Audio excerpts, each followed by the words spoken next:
So hello everyone and welcome to channel. क्या हाल है आप लोगों के। आज हम मौज मस्ती के साथ पढ़ने वाले हैं अपने नेक्स्ट चैप्टर के एनसीईआरटी सॉल्यूशन, जो कि होने वाले हैं the making of regional culture. History में हम ऑलरेडी बहुत सारे चैप्टर्स कर चुके हैं, तो अगर आपने नहीं देखे तो देख लो, और इसका भी पूरा चैप्टर आ चुका है, वो भी देख लेना। विदाउट एनी डिले फटाफट शुरू करते हैं। पहला क्वेश्चन हमेशा होता है हमारा मैच द फॉलोइंग, और फटाफट हम आंसर की तरफ बढ़ते हैं। और आपको मैं बताऊंगा कुछ ऐसी चीजें जो आपको क्वेश्चन आंसर के थ्रू पूरे चैप्टर को समझने में बड़ा हेल्प करेंगी। ठीक है, तो ये वीडियो होने वाली है very very helpful and one shot एक तरफ।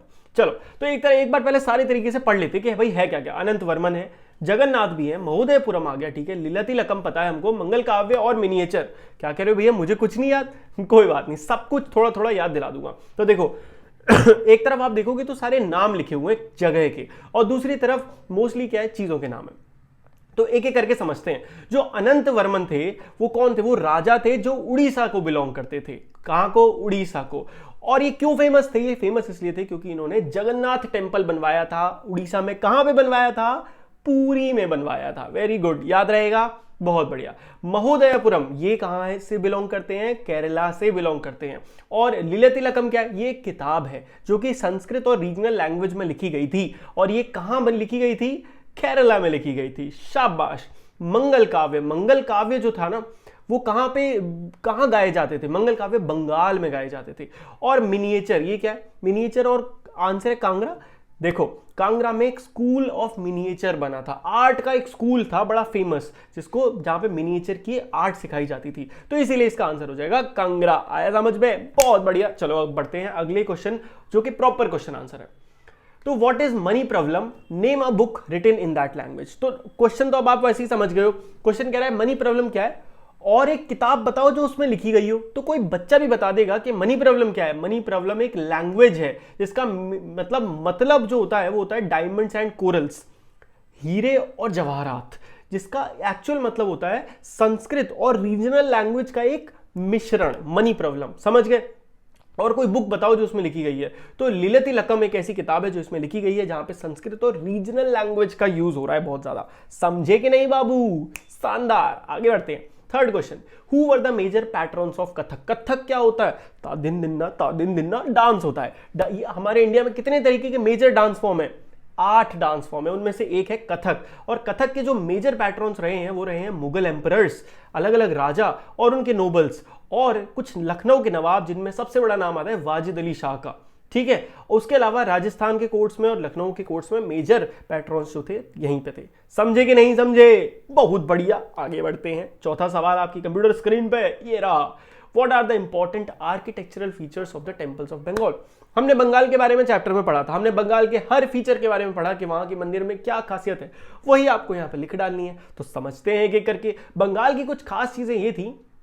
पहला, द डबल रूफ्ड और 4 roofed structure of that thatched huts. तो वहां पे जो हट्स बनी, वहां पे जो मंदिर बने, जहां मतलब रूम बने मंदिर में, उसकी डबल रूफ थी और 4 रूफ थी, जिनको क्या कहते थे? 2 चला और चौचला।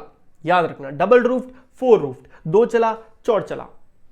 उसके अलावा 4 triangular roofs were placed on the 4 walls move up to a converge on a curved line और अ पॉइंट। तो वहां पे क्या होता था? देखो आप अपने आसपास भी मंदिर देखोगे तो आपको एक खास तरीके के मंदिर मिलेंगे कि मानो ये ऐसे ऐसे करके एक स्क्वायर है, वहां से 4 ऐसे ऊपर 4 तरीके से दीवार जाती है और वो ऊपर कॉर्नर में हो जाती हैं। सारे मंदिर आप अपने दिमाग में मंदिर इमेजिन भी करोगे ना तो एक ऐसा ही मंदिर आएगा, और इसकी ओरिजिनेशन है कहां से? बंगाल के टेम्पल से।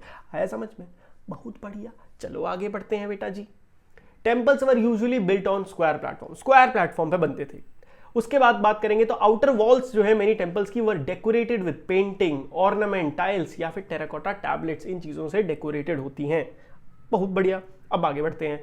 Why did minstrels proclaim the achievements of heroes. भैया ये मिन्स्ट्रल का होता है, ये क्या मतलब? तो समझ में समझाओ, तभी तो क्वेश्चन बता पाएंगे। तुम यार भूल बहुत जल्दी जाते हो, मैं समझाता हूं। मिन्स्ट्रल्स वो होते हैं जो राज दरबार में या फिर अलग अलग जगह जाके लोगों को कहानियां सुना के एंटरटेन करते हैं, या गाना सुना के या पोइट्री सुना के, उन्हें कहते हैं मिन्स्ट्रल। और प्रोक्लेम मतलब दूसरों को बताना। तो वो क्या प्रोक्लेम करते थे? हीरोज की अचीवमेंट को प्रोक्लेम करते थे। मतलब वो लोगों को बताते थे कि इस राजा ने ये बड़ी चीज करी, इस राजा ने इतने शौर्य के साथ लड़ाई करी, ये सब बताते थे। क्यों बताते थे ये सवाल?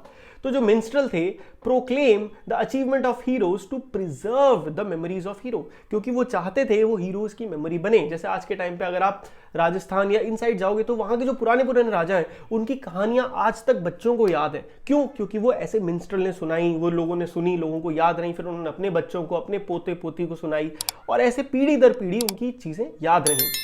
दूसरा, These stories were expected to inspire others to follow their example। ये सुनाई जाती थी कि लोग इससे इंस्पायर हों और ऐसे ही उस राजा की तरह कुछ बड़ा काम कर दिखाएं। Ordinary people were also attracted by these stories which depicted dramatic situation। Ordinary people जो थे ना वो भी बड़े अट्रैक्ट होते थे, लोगों को ऐसी कहानियां सुनना बड़ा अच्छा लगता था जहां पे आखिर में सच्चाई की जीत होती थी, अच्छा राजा बुरे राजा को हरा देता था, और ये कहानियां ऐसे ही हुआ करती थी, इसीलिए लोगों को बड़ी अच्छी लगती थी। अब लोगों को अच्छी लगती हैं तो सुनाने वाले को मजा आ रहा है, simple. People also get attracted by the range of strong emotion, loyalty, friendship, love, valor, anger। इस तरीके के इमोशंस भरे होते थे इन कहानियों में, जिसमें झगड़ा, लड़ाइयाँ, प्यार, दोस्ती, ये सब था। तो लोगों को बड़ा मजा आता था, इसीलिए उन्हें सुनाने में मजा आता था।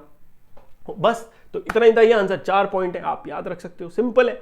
अब बात करते हैं next question, Why do we know much more about the cultural practices of rulers than about those of ordinary people? बहुत ही सिंपल क्वेश्चन पूछ रहा है कि भाई जो कल्चरल प्रैक्टिसेस थी लोगों की, कि लोग उस समय क्या कल्चरली क्या प्रैक्टिस करते थे, मतलब वो किस भगवान को पूजते थे, कैसे पूजते थे, ये हम सबको पता है, बट उन लोगों के बारे में क्यों नहीं पता है?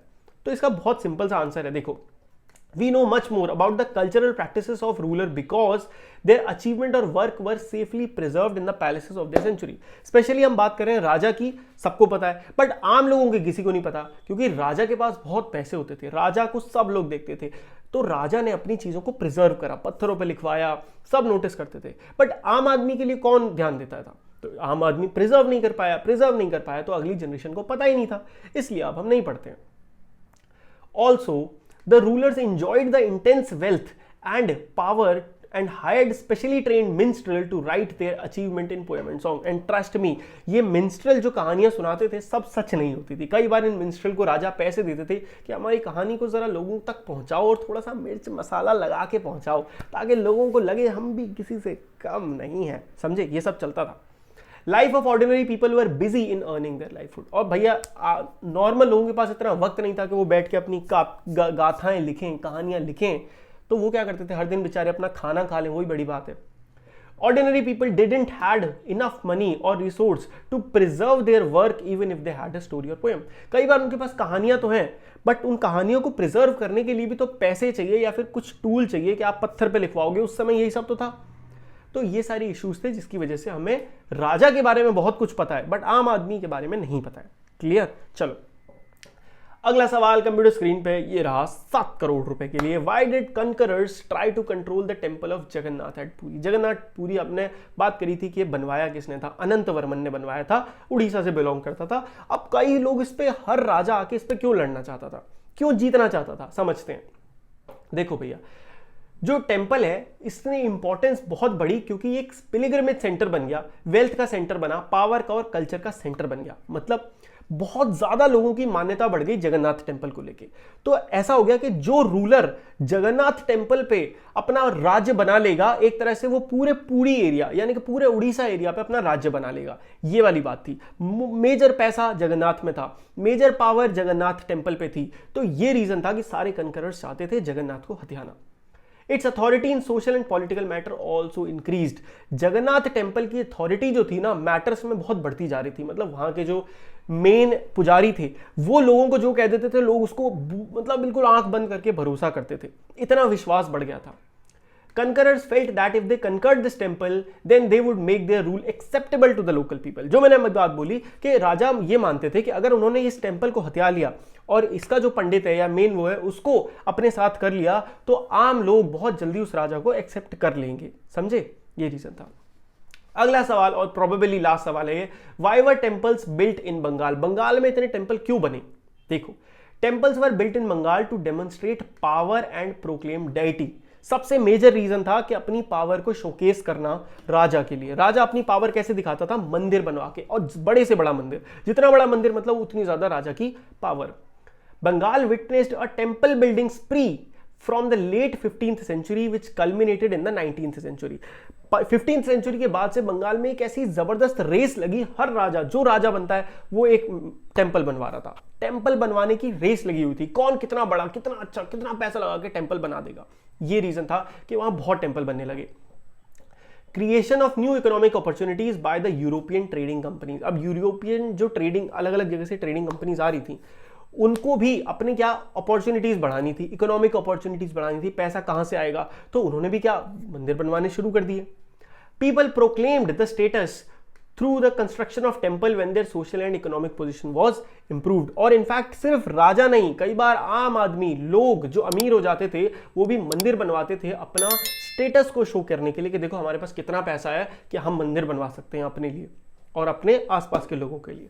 तो बस इतने ही क्वेश्चन आंसर थे, इसमें आप पेपर को फाड़ के फोड़ के आ जाओगे, मुझे पूरा भरोसा है। टाइम मिले तो क्वेश्चन आंसर के अलावा जो फुल वीडियोस को भी देख लेना, मौज मस्ती के साथ पढ़ा है तुम्हारे बड़े भाई ने, तो टेंशन लेने का नहीं, मौज मस्ती करते रहने का। चैनल को सब्सक्राइब मार दो मस्ती से। अपन मिलते हैं नेक्स्ट वीडियो में, तब तक के लिए जी good bye, take care and मौज मस्ती करते रहिए, बाय बाय।